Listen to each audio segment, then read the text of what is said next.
Well, this is exciting. We have an Eagle Eye podcast, 49ers Talk podcast crossover here, NFC Championship game on deck. I'm Dave Zangaro with Reuben Frank, Matt Maiocco. Guys, this is going to be a lot of fun. We'll see. Well, it won't be as fun as the actual main event on Sunday, but you know what? I guess we can fake it for 30 minutes or so. Yeah, I think this will be a close second. Yes. And we appreciate you doing this in your third grade classroom from Yeah, do you like this setup? Yeah. Well, you know what? The goal for the 49ers for Kyle Shanahan is to school the Eagles. So we'll see if me being out of place here in the classroom. I like that. If you guys are watching right now, start leaving your comments. We'll go through them. We'll take questions. Hopefully we got a good mix of 49ers questions, the Eagles questions about the game. But as those start rolling in, guys, let's just get your take on this game first. Matt, we'll defer to you. The 49ers are on an impressive little stretch here. What do they need to do in this game to pull it off? I mean, they are on an impressive stretch. 12 victories in a row, maybe not coincidentally, the 12 games in which Christian McCaffrey has been the starter. He's a little bit banged up in this game, of course, but Brock Purdy has stepped in. He's played well. The 49ers will have to play their best game. To me, there's no question about it. They haven't faced a team like the Eagles during this stretch.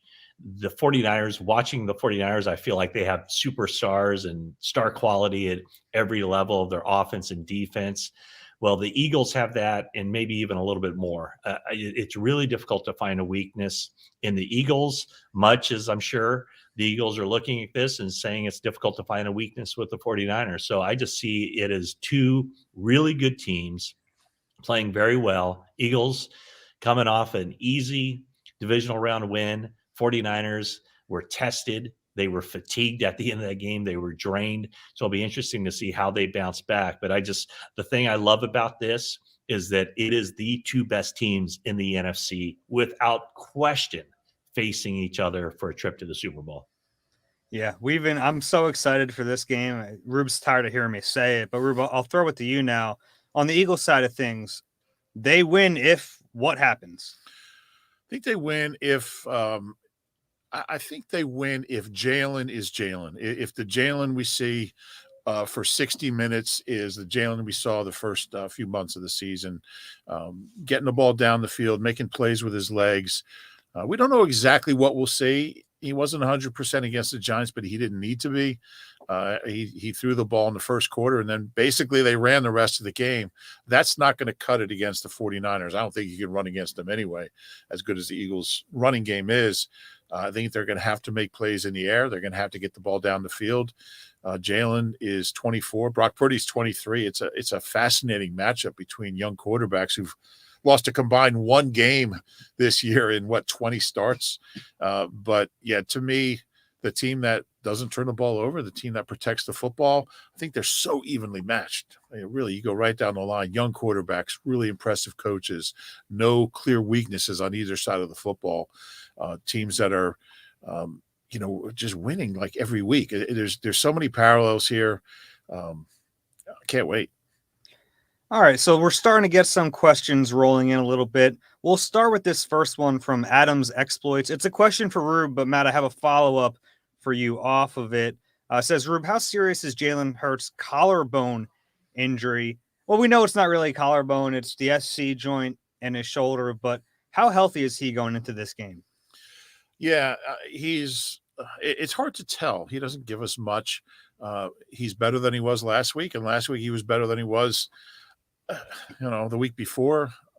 He said we talked to him Wednesday, and he said, I've felt better. It's affecting him. It's bothering him. He's not 100%, but clearly he can throw the ball. We saw that on Saturday night. Is he going to go out there and be 100% and not think about it? No, it's still a factor. But how much? I don't think anybody really knows how much. He's been, he hasn't been on the injury report for 2 weeks, which is really encouraging. He's been full participant in practice. He's not missed any practice time. I would guess he's like 85 to 90% at this point, but it's really hard to tell. He sure won't tell us. Now, Matt, for you, I've seen the 49ers injury report this week, some big names on there. I guess everyone's expected to play, but any concern about those guys going into this game? Yeah, the two big ones are Elijah Mitchell and Christian McCaffrey, probably in reverse order. McCaffrey first, and then Mitchell as the backup. McCaffrey has a calf contusion, a deep bruise, and that really impacted him in that game against the Cowboys. I mean, he was kind of fighting through it. But because it's not a strain, it seems to me that that's something that can be managed. And he should be, I mean, he said the chances of him not playing, 0. So he's going to be out there. I think, the idea is also for Elijah Mitchell. I don't think anything changes with how they approach this game, what the 49ers try to do with McCaffrey. I think if, as long as he can play, he will be out there. And I expect him to be, his usual versatile, explosive self. I don't think anything changes on how the 49ers approach this game. And I know certainly nothing will change the way the Eagles will approach Christian McCaffrey in this game. Makes sense, Matt. All right, so the questions are rolling in, guys. Keep them coming. We'll get to as many of them as we can. The next one here from Brennan Hildebrandt. I probably butchered your name, Brennan. I apologize for that. Hildebrandt. It's not that complicated. Hildebrandt. Oh, golly. All right. If you're being honest, do you agree that the Eagles' O-line is better than the 49ers' defensive line? Matt, I'll send this to you first because I think that's one of the premier matchups in this game. What do you make of it? Yeah, no, I think that's a good question. I think the 49ers defensive front is one of the strengths of their team. And it's a different defensive front than the Eagles. I mean, the 49ers have Nick Bosa and then a bunch of guys who are all kind of around that same, 3, 4, 5 sacks on the season. Whereas the Eagles have 4 guys with 11 or more sacks, and Fletcher Cox with 7. So they really bring the pressure. 7.5. 7.5. Sorry, don't mean to shortchange Fletcher at all. Sorry, Fletch. Don't want him mad at me. But I do think that how this impacts the game. Do the Eagles have a better offensive line than the 49ers defensive line? I would have to say objectively, yes. But all it takes is a couple plays for the 49ers to, break through. If Nick Bosa finds a matchup he likes, Maiocco on one side or Johnson on the other, and he sees something that works and can kind of stick with it, that's a game changer. I mean, basically the problem with the offensive line is you could have 4 guys playing lights out, and if one guy gets beat, there goes your entire play. But I would say that the Eagles probably had the advantage on both lines, offensive line versus the defensive line and defensive line versus the 49ers offensive line. Rube, do you agree there? It's kind of the way the Eagles have always tried to build their teams. Do you think they have the advantage in the trenches? I do. I think it's close. I think there's so much talent on both lines for both teams, but the Eagles have that depth, and on the O-line, they don't have a weakness. I mean, they're just I really like the fact that they have even Isaac Seumalo, the guy we never talk about, has been really solid right guard. They got all pros at center and right tackle. They got a Pro Bowler at left guard, and they have a pretty good left tackle. So I'll always go with the group that I think is more complete. But I mean, look, Bosa is probably the best, most talented guy in that whole group. But I just like when you talk about the Eagles D-line, they just come at you in waves. And the O-line is just solid across the board. So I think it's a small advantage on each line, but I do think they have one. I'm going to stick with the line play here because why not? It's a physical, violent game, and this is going to be a fun matchup. This next question from Jared Craston. Lane Johnson's a little banged up. We know he has a groin tear, torn adductor. Matt, I'll go to you first here. Do you think they'll try to test him early with Nick Bosa, who kind of plays on that side a lot? Or how do you think that'll work for them a little bit? Absolutely. Yeah, there's no question. I think what you'll see early in the game will be a feeling out process, probably for both teams. But Nick Bosa kind of has carte blanche, wherever he feels the better matchup is. And, very few offensive tackles can handle Nick Bosa one-on-one. So, yeah, I mean, he will have his opportunities one-on-one against both of those guys. But I would also expect the Eagles to chip a little bit and do some different things. But as I see it, Bosa will use the early part of this game to kind of figure things out and see how he's setting up a move against one guy or another guy. And then he'll, on those money downs, then he'll, third and 5, 3rd and 6, he'll line up against the guy that he believes gives him the best chance of winning and getting to Jalen Hurts. Rube, we saw Lane Johnson last week. He held up pretty well, not facing Nick Bosa. So where do you think he is physically? How do you think he'll handle this matchup? Yeah, this is a different animal. This is a huge challenge for him. He's also playing back-to-back games after sitting out for over a month. I can't believe he's gotten this far, honestly, with the injury that he's playing with. He's got to be in a lot of pain. It's got to affect his ability to anchor, to push out. It's a little bit of a scary matchup. So, a healthy Lane Johnson against Bosa is a great matchup. That's going to be back and forth, but he's not healthy, so it's a little scary.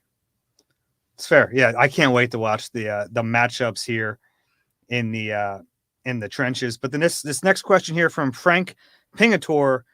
Cowboys showed that Purdy is much weaker throwing the ball when scrambling to the left. How much do you think the Eagles will try to expose this?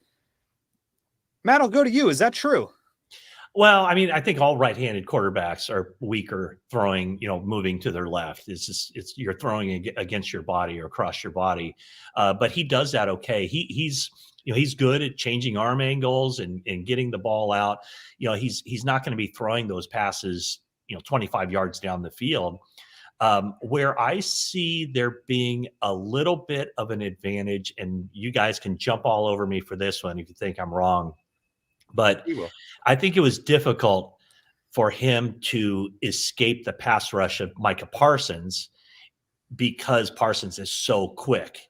And I'm not sure that anybody with the Eagles, there's quick guys on that defensive line, but I'm not sure that there's any guys on the Eagles who can get after a quarterback quite like that and kind of neutralize the ability to keep a play alive. And that's what Purdy has done pretty well. He didn't do it too much last week because he couldn't keep the play alive because Parsons was breathing down his neck. But I think in this game, there might be some opportunities for him to escape that initial pass rush, buy a little bit of time, and keep his eyes down the field. Rube, what do you think there? Yeah, I think, the Eagles did have 75 sacks this year. I realize that, Rube. But here's the thing. I think when they're doing well with the pass rush, they have guys coming from all angles at the same time. And that's when they're really at their best. Now, against the 49ers O-line, I'm not sure they can do that. They don't have any one guy who has the speed of Parsons. But when you talk about Reddick, BG, Brandon Graham, and Sweat, and then their interior guys, Hargrave and Fletch, Milton Williams, they come at you in waves. Mm-hmm. And when they're getting big sack numbers, there'll be one guy getting pressure from the left. The quarterback turns to get out on the right, and there's Josh Sweat waiting for him.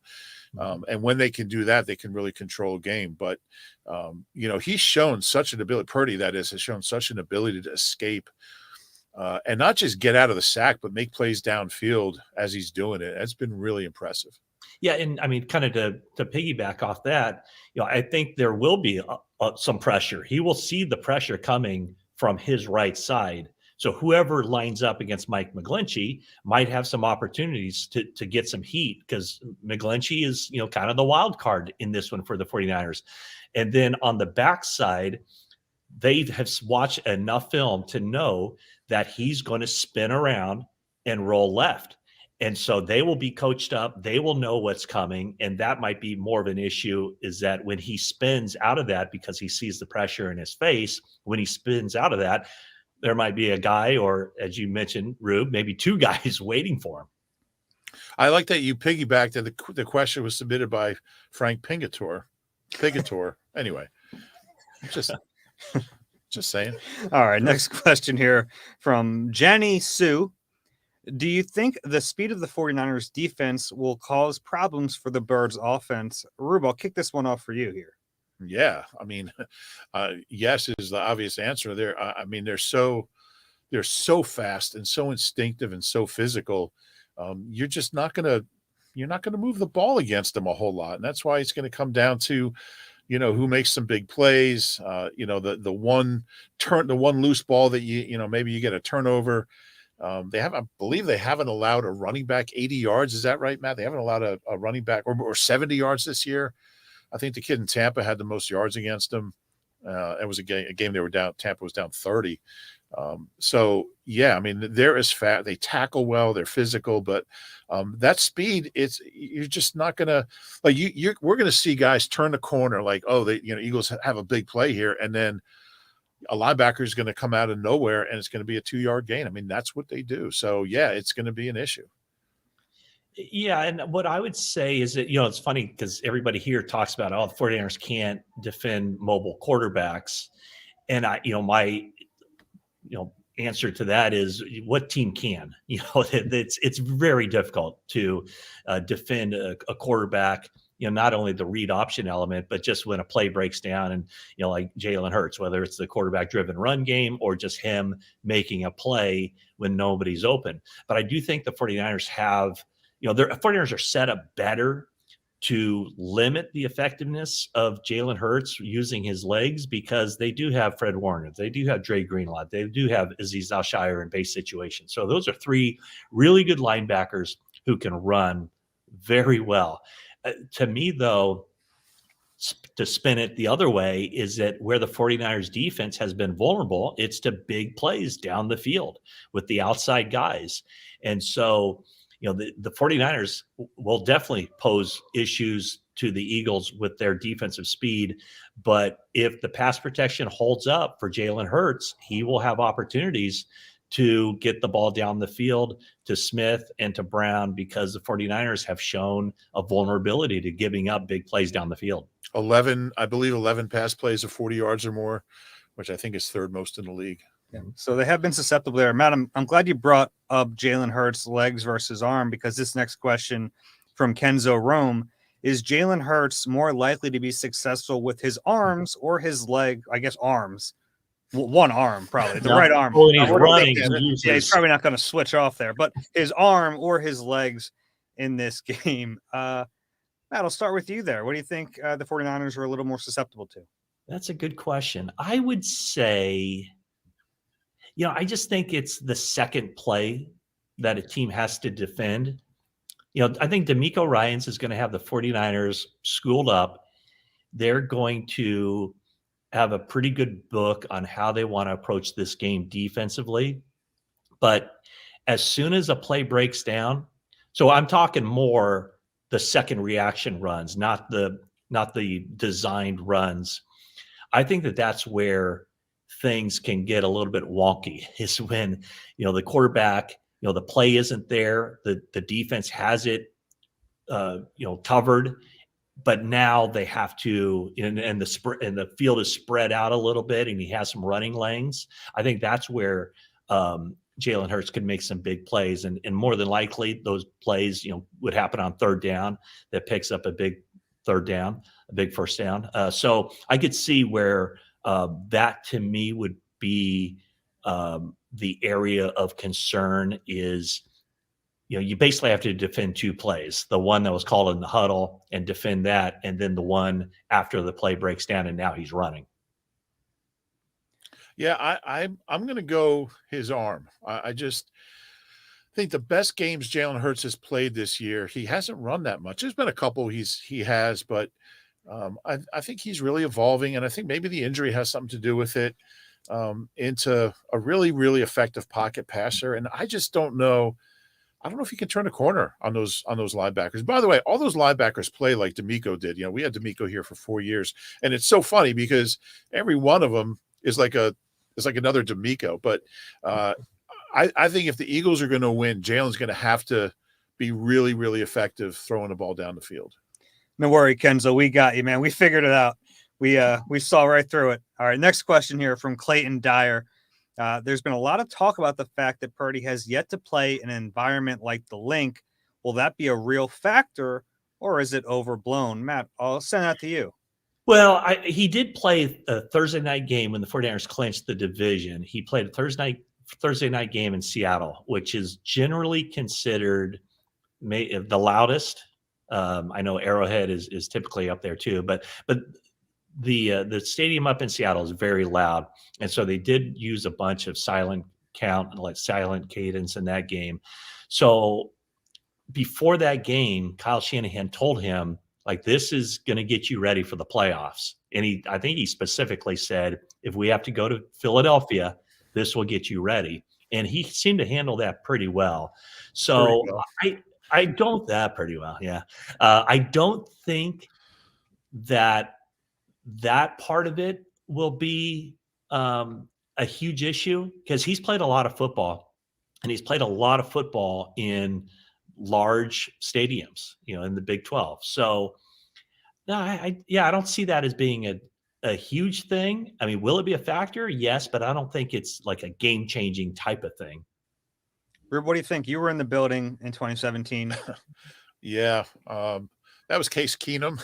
So I think he might have won as many games in his career as Brock Purdy's won the last couple months. But it is crazy loud. I think it'll affect any. Correct me if I'm wrong, Matt. He's only played 2 road games, right?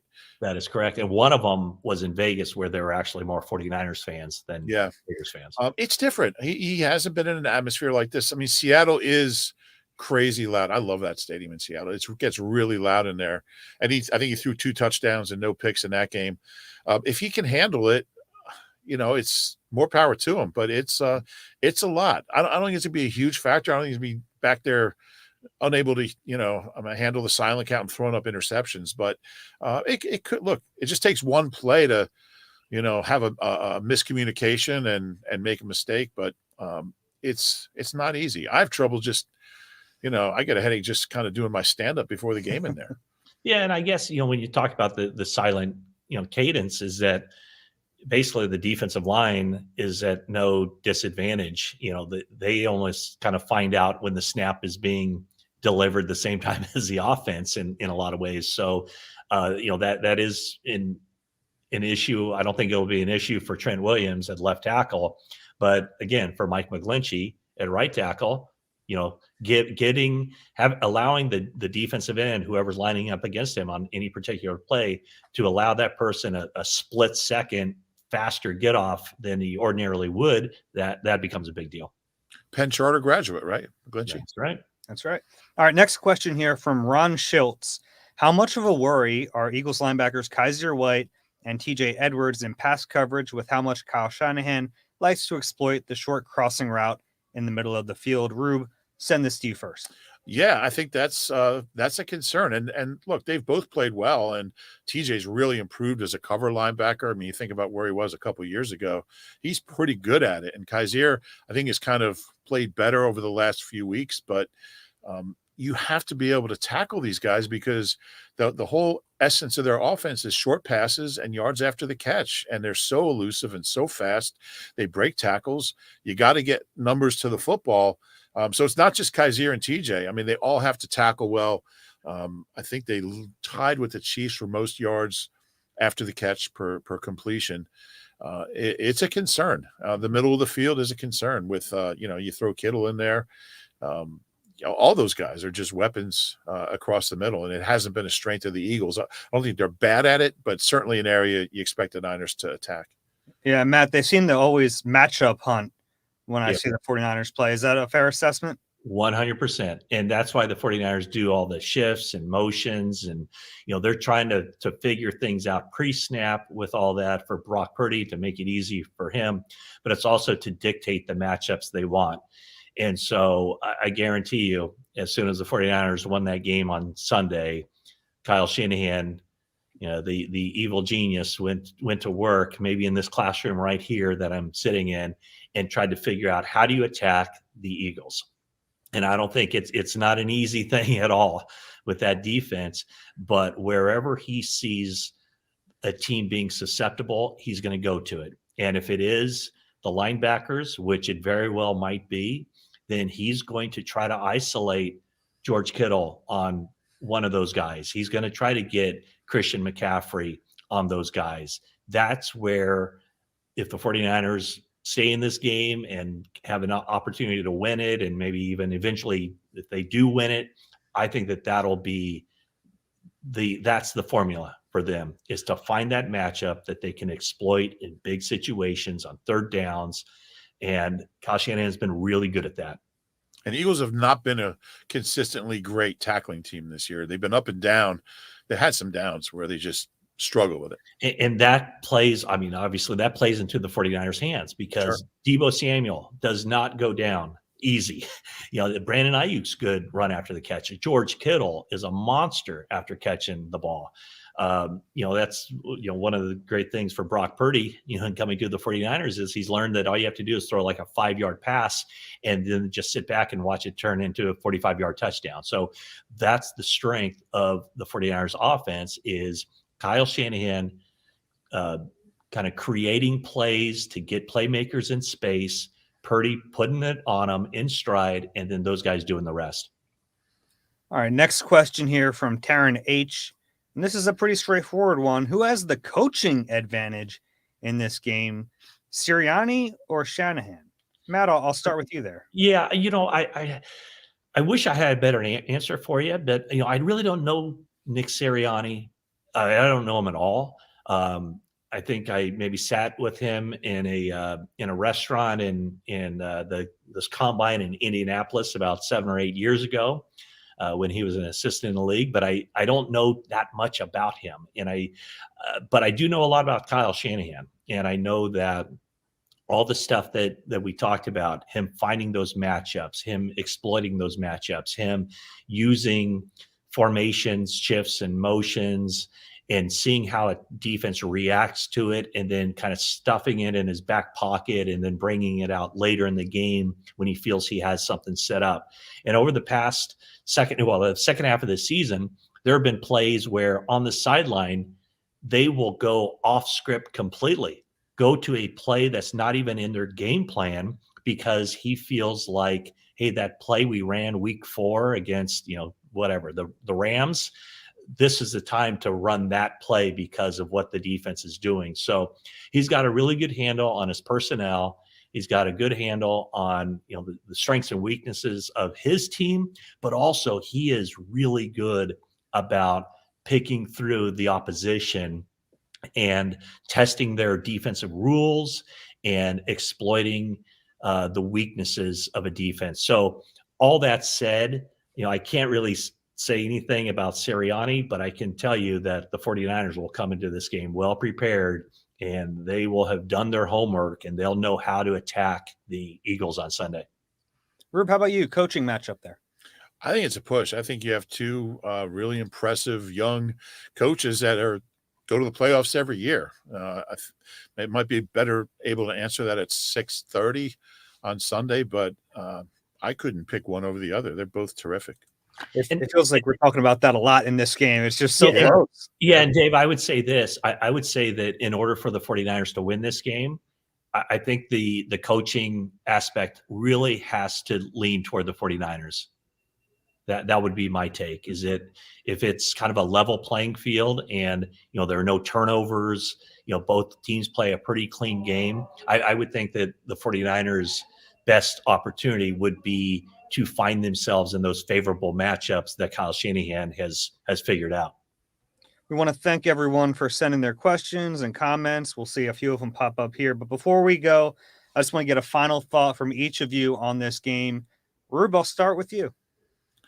Yeah, I can't wait. I don't remember a whole lot of games that are this evenly matched, and I don't think anybody. You could look at 100 predictions. Nobody's going to be going 30-12. So it's going to be, who drops that interception, who converts that 3rd and 15, who commits a DPI at the worst possible. It's going to come down to like a couple plays, and I think we're going to be sitting there with 4 minutes left in the fourth quarter, wondering what's going to happen. Matt, you have the floor here. Yeah, no, I agree with Rube. I think that last week when the 49ers played the Cowboys, I felt like the 49ers were the better team. And if everything kind of stayed as you would expect it, the 49ers would win that game.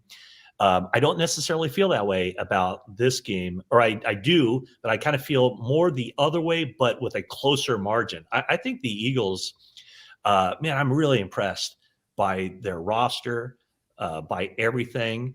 I would say if I'm looking at this objectively, I'd say the Eagles have a very slight edge, where I think that the 49ers have the edge potentially would be the coaching that we talked about. And also, I think you guys can relate to this. When you're around a team, there are some teams where day one you go, this team doesn't have a chance. Like, just, you can feel it, the culture, everything else, the mindset, the star players who don't lead the team. They're more out for themselves. There's this selfless nature of the 49ers, and they take their job seriously. They approach it in a professional manner. They're impressive guys to be around. And so, when you're this close, you think, oh my gosh, they could be that team of destiny. They could be that team that is going to go all the way because they're made of the right stuff.